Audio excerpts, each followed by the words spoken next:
यूनानी तिब की इब्तिदा यूनान में तकरीबन 5000 साल पहले हुई, लेकिन इसके सुनहरे दौर का आगाज़ आज से तकरीबन 2500 साल पहले बुकरात या हिप्पोक्रेट के दौर से होता है, जिन्हें फादर ऑफ मेडिसिन कहा जाता है। तिब से मुताल्लिक़ सभी बुनियादी उसूलों को वाज़े करने का सेहरा बुकरात के सर जाता है। इस तरह तिब ने यूनान में तरक्की पाई और फिर ईरान, मिस्र, रोम और अरब में फैल गई। इसके बाद जालेनूस, इब्ने सेना और ज़करिया राज़ी जैसे तबीबों ने इसे नई बुलंदी पर पहुंचाया। यूनानी तरीक़ा इलाज सबसे पहले सिकंदर आज़म के साथ हिंदुस्तान आया। उसके बाद मुसलमान हुक्मरानों जैसे अलाउद्दीन खिलजी, फ़िरोज़ शाह तुगलक और सिकंदर लोदी के ज़रिए दोबारा हिंदुस्तान पहुंचा। लेकिन हिंदुस्तान में यूनानी तिब के सुनहरे दौर का आगाज़ मुग़लों की आमद से होता है। अहद मुग़लिया में यूनानी तिब मुसलमानों की तरह हिंदुस्तान की मिट्टी में रच बस गई।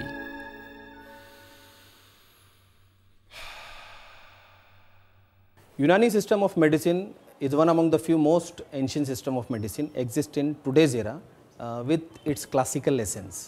इलाज के कंटेक्स्ट में अगर हम बात करें, so first we deal with इलाज बित तदबीर व तग़ज़िया.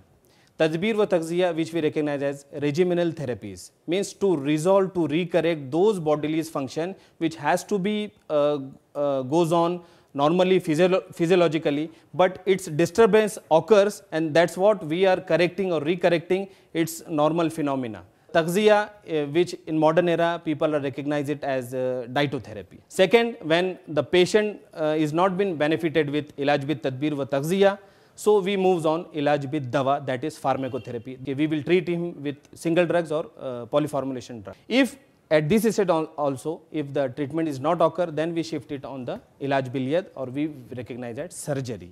At the same time, we can use ilaj bit tadbir, tagziya and pharmacotherapy depend upon the situation, circumstances and as per the nature of the disease which occurs. Regimental therapy is one of the principal line of treatment in Unani system of medicine. It includes massage, cupping, leeching, cauterization, etc. In regimental therapy, leeching is also a line of treatment. Only Hirudo medicinalis is used for leeching therapy. They put the leech on their face. The leech will automatically, most of the time, it goes to that area and it starts sucking the blood.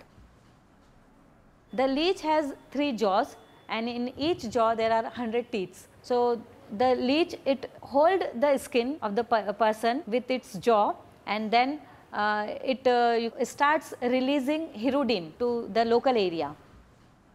Eczema, psoriasis, ऐसी जो बीमारियां हैं जहां पर फासिद मादा जमा हो जाता है, और ऐसे ज़ख्म जो जल्द मुंदमिल नहीं होते हैं, ऐसे ज़ख्मों पर लीच लगाई जाती है। यूनानी सिस्टम ऑफ मेडिसिन में वेरिकोज वेन के भी बारे में उसके इंडिकेशंस है। जो लीच हम एक पेशेंट को लगाते हैं, वो लीच हमने दूसरे पेशेंट को नहीं लगाना है। 10 ml या 15 ml ब्लड जो है लीच सक करती है एक वक्त में। मॉडर्न जो साइंटिस्ट है या जो प्लास्टिक सर्जन्स है, ये लीचिंग थेरेपी को बहुत अच्छे से इस्तेमाल करते हैं, ख़ास करके स्किन ग्राफ्टिंग में। It is suppose that leech therapy जो है वो एजिंग प्रोसेस को कम कर देती है। तो बहुत सारे सेलिब्रिटीज़ लाइक डेमी मूर है और देर आर सो मैनी, वो लीचिंग थेरेपी कर रहे हैं। लीच चूँकि वहाँ से ब्लड सक कर लेती है, तो जो दूसरा जो खून का सर्कुलेशन होता है वो एक फ्रेश ब्लड जो है वहाँ पर आता है। So it gives a glow to your skin.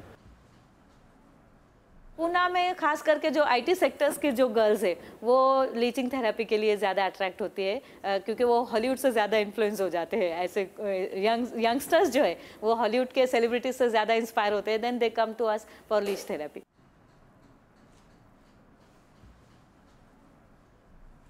Approximately 30 minute ही लेती है लीच, उसके बाद वो खुद से गिर जाएंगे। फिर आपको उस लीच को उठाकर आपको वापस हल्दी के पानी में डालना है, तो वो लीच जो है जितना भी ब्लड सक किया है, जो फासिद खून, वो पूरा उगल देती है।